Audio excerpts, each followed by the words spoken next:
When someone wants to learn about psychology, there will be this one man that will always be included in the conversation. Half of the people would say that this man is revolutionary, but the half would say that he was more of a controversy. But his thoughts and works undeniably influenced and greatly contributed to our understanding of childhood, personality, memory, sexuality, and therapy. This is PsychFlix and I'm Chantal, and together with our James and Nathaniel, we will be talking about Sigmund Freud and psychoanalysis.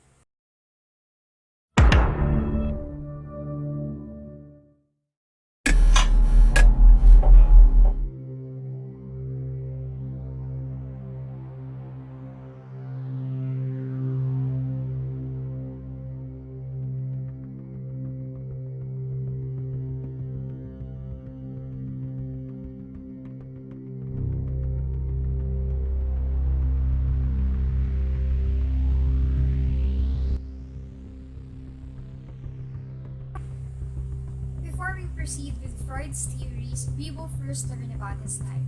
Pero bakit ba natin kailangan pang pag-aralan ng buhay ni Freud? That is because much of his theories reflected on his own experiences as a child and as an adult. Sigmund Freud, or generally known as Sigmund Freud, was born on May 6, 1856 in Freiburg, Moravia, or is presently known as the Czech Republic. His parents were Jacob and Amalie Freud, and he was married to Martha Bernays. And in a short while, makikilala natin itong mga taong ito and malalaman natin ano ang naging contribution nila sa buhay ni Freud. So let's first talk about Jacob Freud, or Sigmund Freud's father. So si Jacob, he was a wool merchant and he was not very successful with his business.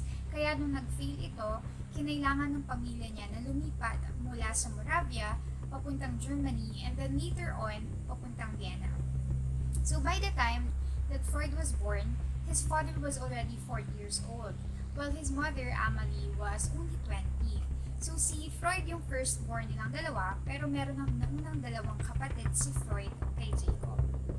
So Jacob Freud was strict and authoritarian, and ito yung nakapag-develop ng anger and hostility kay Freud towards his father as he grows up. And also naka-feel din siya ng a sense of superiority around 2 years old. His mother, on the other hand, si Amalie Freud, he was very much caring and very much loving of Freud. And because of this, Freud developed a passionate and even a sexual attachment to his mother. And this can also be the reason for Freud's lifelong self-confidence and yung intense craving niya for recognition. Kasi meron pang 7 kapatid si Freud mula kay Jacob and Amalie, and he was his mother's favorite. And lahat ng kapatid niya pinagsilosan niya.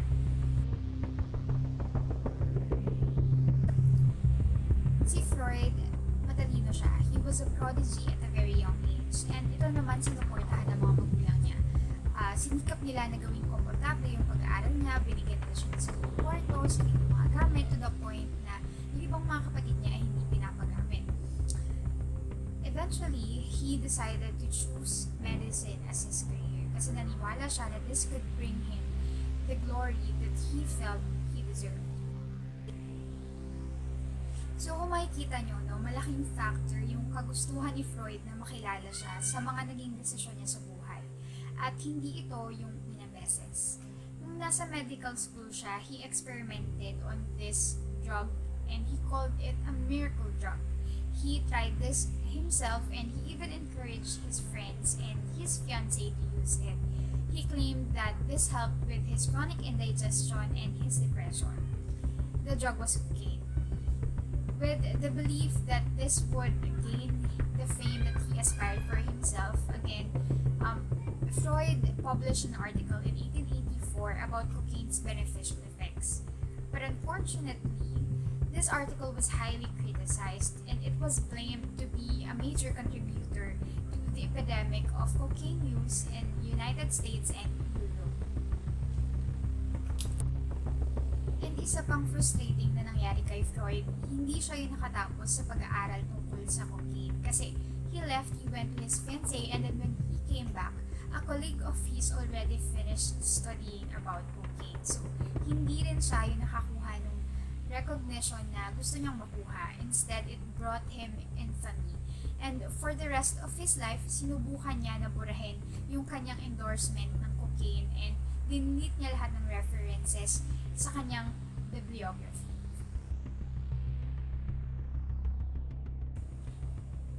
Now, we will be talking about Freud's sexual basis of neurosis. So, in 1881, Freud started his career as a clinical neurologist and pinag-aralan niya yung mga tao na merong emotional disorders. When he was awarded with the travel grant and spent some months in Paris, he met Jean-Martin Charcot. So, si Jean-Martin Charcot, he was a French psychiatrist and neurologist. So, from Charcot, Freud learned about hypnosis as a treatment for hysteria, and Charcot also alerted him about the possible sexual basis of neurosis. So, pagtapos ng ilang pag-aaral, mula nang nalaman niya to kay Charcot, he became increasingly convinced na sexual conflicts yung primary cause ng neurosis. And base na rin sa mga reports na nakuha niya mula sa mga patients niya, nakitaan niya ng pattern ng child seduction ito. So, kung saan itong child seduction, yung seducer usually is older male na relative and typically it's the father. Sa kasalukuyang panahon, alam natin ito sa tawag na child abuse and kadalasan it involves rape or incest. So, ito yung unang claim ni Freud, but eventually he changed his mind dahil ayon sa kanya, yung sinasabi daw ng ilang mga patients niya ay hindi entirely true. Pero dahil nga sa kasalukuyang panahon, alam natin na child sexual abuse happens.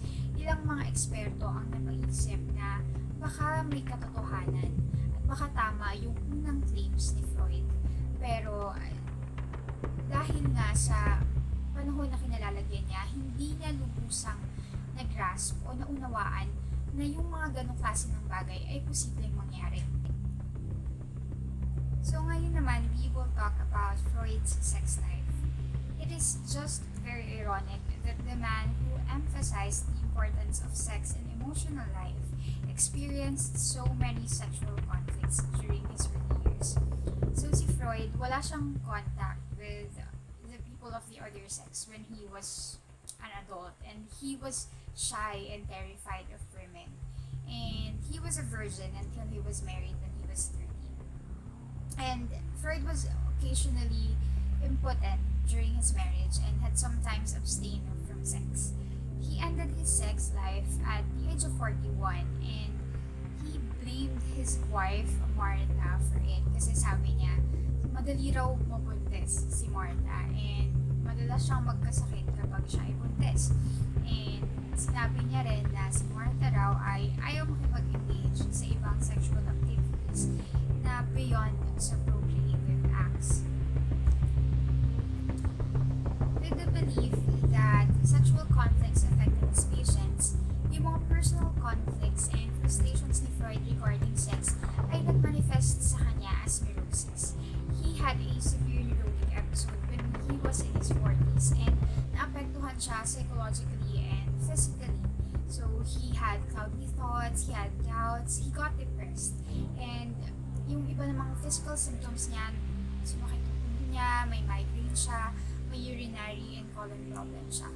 So, Freud identified this condition as anxiety neurosis and neurasthenia. So, itong neurasthenia, it is a condition wherein a person experience weakness, worry, and abdominal and circulatory problems. So, itong theory na to, itong disorder na to, ay ibinasa ni Freud mainly sa kanyang mga experiences nung siya yung nakaka-experience ng neurosis.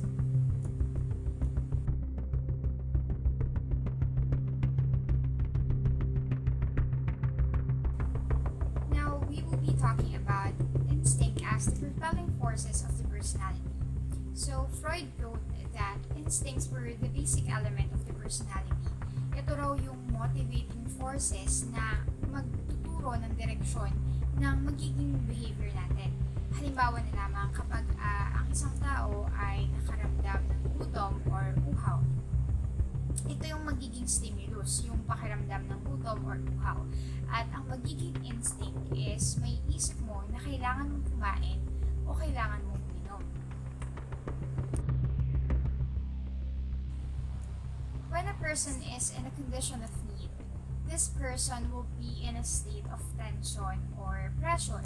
And ang function ng instinct is ma-fulfill itong need na ito para ma-relieve or mawala itong tension.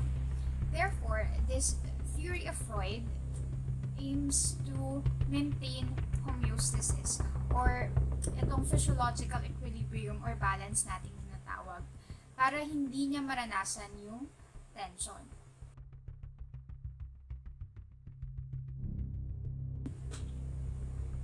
So, naniniwala si Freud na lagi tayo nakaka-experience ng certain instinctual tension and kailangan may gawin tayo about it para mabawasan.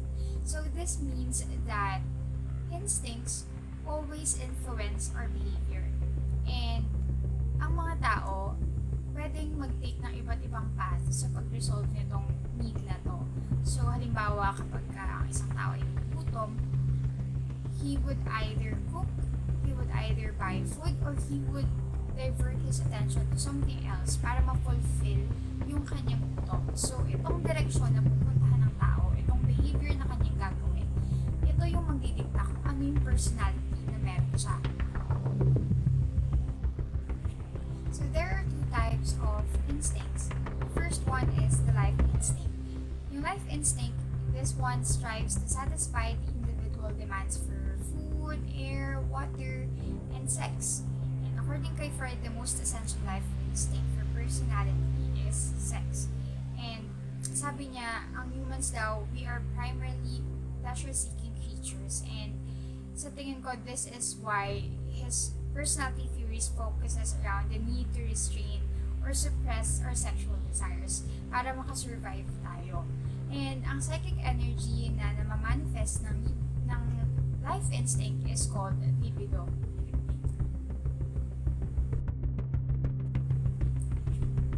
The death instinct, on the other hand, focused on Freud's claim that people have an unconscious desire to die. And isa sa mga components nito is yung aggressive drive, which compels us to destroy, to conquer, and kill.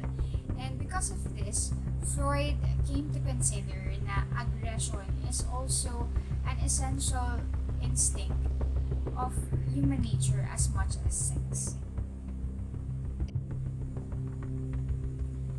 To make more sense of our personality, Freud divided it into three levels: the conscious, preconscious, and the unconscious. And ginamit niya nga dito is yung iceberg to represent this concept.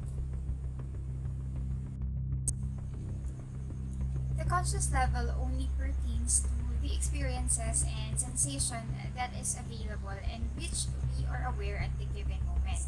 Halimbawa, itong video discussion na ito, isa ito sa mga conscious experience na meron kayo.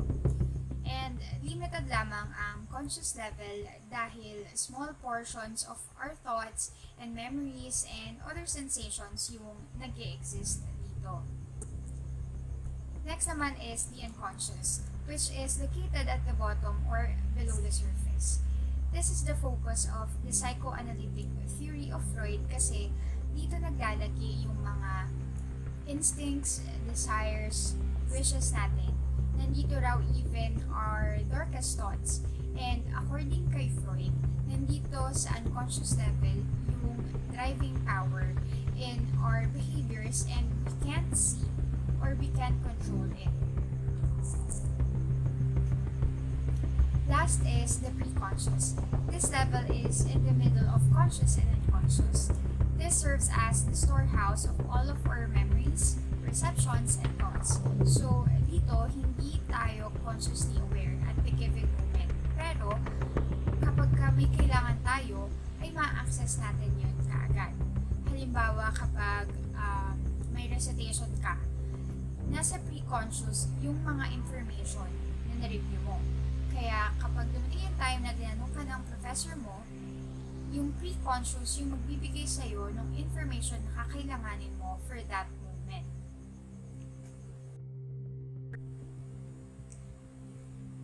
But later on, ni-revise ni Freud itong 3 levels of personality and he introduced the structures of personality which are the id, ego, and the superego. Pwede pa rin naman natin ma-relate itong tatlong ito sa iceberg theory or yung levels of personality ni Freud.